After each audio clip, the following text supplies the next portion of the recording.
Terus nomor kali ayat alladzina immakkannahum fil ardi aqamus shalat wa atawuz zakah. Ciri utama tiang saya itu kalau sudah diberi kekuasaan, diberi kesempatan baik. Niku mereka mendirikan salat, melakukan zakat. Terus wa amaru bil ma'ruf wa nahu 'anil munkar. Mau melakukan perintah bil ma'ruf wa nahu 'anil munkar. Dan ini yang agak sensitif kalau terangno nggih masalah amar ma'ruf nahi munkar nggih. Niki dawuh Ibnu Khaldun nggih, kula kutip. Biar sampean enggak jadi ekstremis tapi ya juga tidak jadi pemalas. Ngeten nggih masalah amar ma'ruf nahi munkar nggih. Amrun itu maknane urusan nggih. Amrun maknane napa? Urusan. Manhiyun mungkar maknane aneh. Jadi mungkar maknane napa? Aneh. Mulane darani ma'ruf dikenal nggih. Ma'ruf maknane napa? Dikenal. Mungkar maknane aneh. Iki rungokno tenan nggih. Kula baleni malih iki. Kaya wong dikeloni ra bojone kan aneh, wong ra bojone kok ngeloni, berarti mungkar. Wong ngeloni bojone wajar, dikeloni bojone dhewe. Wong nganggo sepeda montore dhewe wajar, ma'ruf. Wae wong kok dienggo tanpa pamit dijupuk, aneh, napa? Mungkar. Sebab itu ma'ruf dan mungkar itu aslinya enggak butuh syariat, mau butuh fitrah manusia. Nah, kata Ibnu Khaldun, sebetulnya nahi mungkar itu tidak kok kamu ketemu orang maksiat terus kamu paksa kamu jangan melakukan itu.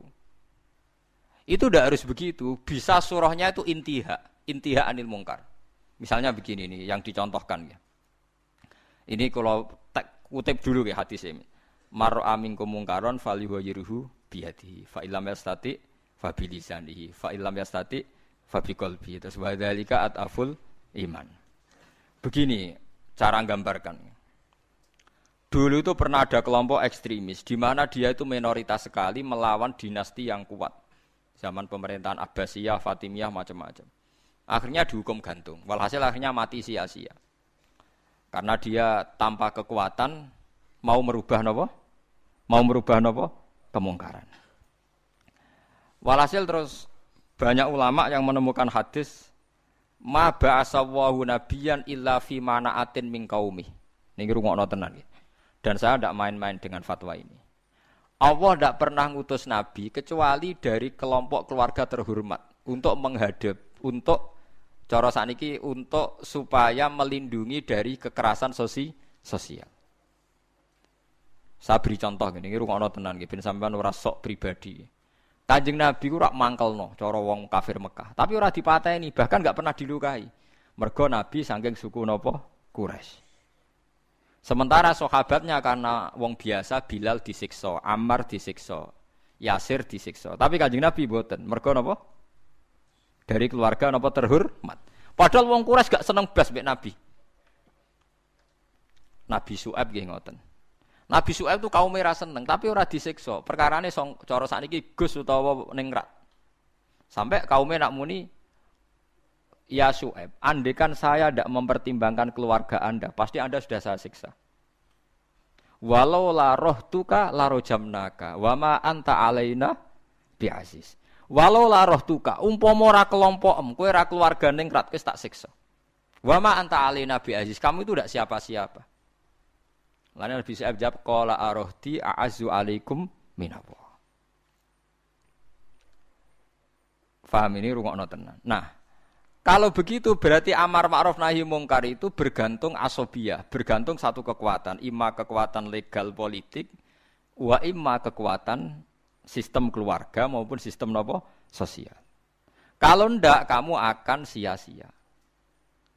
Karena ndak ada nabi diutus kecuali dari kalangan apa terhormat. Supaya masa-masa dakwah disalahfahami itu enggak sampai dibunuh. Gini wow kasus Nabi Syuaib kaumnya apa? Kalau napa jenenge walau la rohtuka la rojam naka wa ma anta alaina biasis. Qala ya qaumi arohti a'azzu alaikum minallah wattakhadhtumuhu wara'akum napa dziriya. Terus saiki Nabi sinten niku Saleh. Nabi Saleh juga begitu. Nabi Saleh itu orang terhormat sehingga kaumnya bilang qalu ya Salihu qad kunta fina marjuwan qabla hadza. Marjuwan kamu ini jadi harapan kita. Kenapa kamu sekarang aneh-aneh? Dan ini gue pengetahuan gitu. Kalau begitu, terus fatwanya Imam Ghazali ben sampean ora sithik-sithik muni amar ma'ruf nahi mungkar. Terus Imam Ghazali berfatwa, La budda min rajulin min malin au adna jahin yutahassanu bihi dinu. Niki radi nyinggung santri sing nemen melarat paham, tapi gak apa-apa iki hukum. Mboten apa-apa nak menawa barokah ngaji niki sing melarat nemen-nemen dadi mboten sida paham niki mergo barokah fatwa niki. Seharusnya orang yang memegang agama itu punya adna malin, nggih punya napa? Adna malin, harta minimal.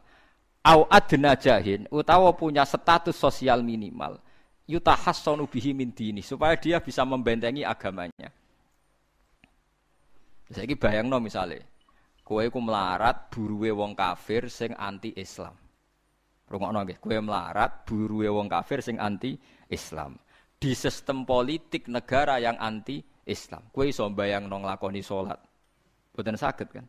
Bagaimanapun kita nyaman sholat di Indonesia, mergo pejabatnya sholat. Kita ya ora buruwe wong kafir sing nglarang sholat. Artinya kita sekarang sholat nyaman barokah adnal mal, ada sistem sosial, adnal jah, sistem apa saja sing menopang sholat itu enggak dianggap masalah. Lah saiki suratul masalah iso mbok walik, jajal ae saiki kowe urip ning Timor Leste misal. Duwe majikan sing nganggep sholat iku masalah.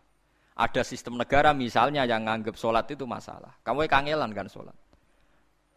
Nah, makanya, lah terus saat musim ngeten iki terus ada sistem demokrasi. Begini misalnya suratul masalah. Wong Islam dukung demokratisasi agama itu untung tarugi. Orang yang kayak Gus Dur, orang-orang kelompoknya Gus Dur dulu berpikir untung. Untungnya begini. Jika non-muslim diberi kesempatan beribadah di Indonesia, maka imbasnya muslim yang minoritas di mana-mana juga diberi kesempatan. Sebagai imbalan mereka di dunia Islam enggak diapa-apain. Tapi orang-orang yang ekstremis enggak, cara berpikir berbalik. Ya enggak. Kalau kita membiarkan non-muslim ibadah, artinya membiarkan kesyirikan. Terus jadi istihad sing liar. Tapi kita tahu kan, di Ukraina misalnya orang Islam tertindas, di Myanmar sing putih Myanmar teng daerah putih sing nembe niku Rohingya, nanti di Thailand di Patani sing putih teng kene Phuket ya. Macam-macam lah. Terus di Singapura apa di Filipina itu dulu yang kelompok napa niku Mindanao. Ini terjadi efek domino kan. Ya kula mboten bener teori ini Gus Dur atau siapa-siapa ndak, ini saya cerita. Setelah ada begitu terus itu tidak hanya Gus Dur, zaman Ibnu Khaldun sudah bicarakan itu. Di kula baleni malih, dadi kula suwun sampean nak seneng dhuwit nggih monggo mawon, anggap mawon niku adnal jah wa adnal mal sing dadekno kowe iso nentokno salatem. Mergo kowe nak buruwe wong kafir gak iso nentokno perilaku agamaan ndak, hanya gara-gara terlalu miskin. Lho kula niku ngrasakno, kula niku kiai, Kang. Kula niku kiai tenan. Sering dikelui santri sing melarat terus mburuh teng Cina. Gus kula nu biasa Gus goreng daging babi. Niku kula jek ra tersiksa. Tersiksa kula nu nak digengken ngetro anake sekolah teng gereja. Dal kula cilik kula nu mondok. Tapi barokah melarat nasibe ngoten niku. Saya punya cerita lebih ngeri lagi. Ada teman miskin buruh nenggone wong itu wong ya non muslim. Dia agak perilaku sosialnya kacau gitu. Biasanya dekne mau cukup kon ngeteroni nggon-nggon maksiat. Suatu saat bangkrute ku tenanan. Dikai kunci mobil pokoke golekno paling ayu, terone omahku. Waduh, tau ngaji Fathul Muin wong ngene piye jajan. Dekne lagi sadar metuki kula nu nangis. Gus kula niku kualat mbek hadis kadal fakru ayakuna kufrun. Fakir iku mendekati napa? Kekafiran. Mboten iki sing melarat-melarat ben tobat. Nak melarat temu ya rada musibah ben roh maksudnya. Mboten iki urusan hukum, ora kok nyinggung wong melarat. Dulu dia itu pernah janggal dengan hadis itu. Wong Nabi biasanya dawuh ahyini miskinan, kepengin melarat kok iki kok muni fakir ku ndekati napa? Kafir. Dekne janggal kok. Kok Nabi kesane arogan? Biasanya Nabi ku bela wong melarat iku ora. Karena dekne melarat kepengin dibela Nabi, dadi roh hadis kadal fakru ayakuna kufran niku janggal den. Bareng ngalami nasib ngoten tangisan. Walhasil dekne metu gak kerja terus metuki kula mbek nangis. Kualat tenan Gus kula. Jadi ini cerita, sampean ora usah tersinggung cerita hukum. Berarti kalau sekarang umat Islam berpolitik itu baik karena lewat partai Islam umat Islam itu nanti salatku gak aneh. Wis anggap ae ben salatku gak aneh. Kue duwe dhuwit di kekuatan sistem sosial yo baik, tapi kabeh nggo jaga keberlangsungane salat. Ora hadzun nafsi. Sanggep ae di dhuwit nggo ngenakno aku nak salat ana sing nglarang, tapi nak dhuwitku gantung wong sing ora salat iso wae aku dilarang salat. Iku ya wis masuk alladzina immakannahum fil ardi aqamus shalah. Di kula suwun sampean sing melarat ya cita-cita wae duwe dhuwit sing dadekno gampang salat. Lah nek sampean wis betah melarat, tapi kula melarat lah salat teng mriki lancar ya alhamdulillah. Jadi kan gak masalah kan gak ada akibat apa-apa. Tapi ki aja mikir ngono, gara-gara melarat wis tuk turunan iso wae anak sing buruh. Sampeyan ngalami hal yang tidak kamu alami. Lho kan mungkin saja saking kowe melarat terus anak sok ben buruh di Jakarta sing roh sapa? Buruh ning wong sing ora salat. Aja kok mentang-mentang kowe saiki gak ngalami, gak mikir anak, lha iku termasuk harus kamu pikirkan juga. Niki syariat. Kowe kudu mikir apa wal yakhsal ladzina law taraku min khalfihim napa dzurriatan diafan khaufu alaihim. Tetep kudu mbok pikir.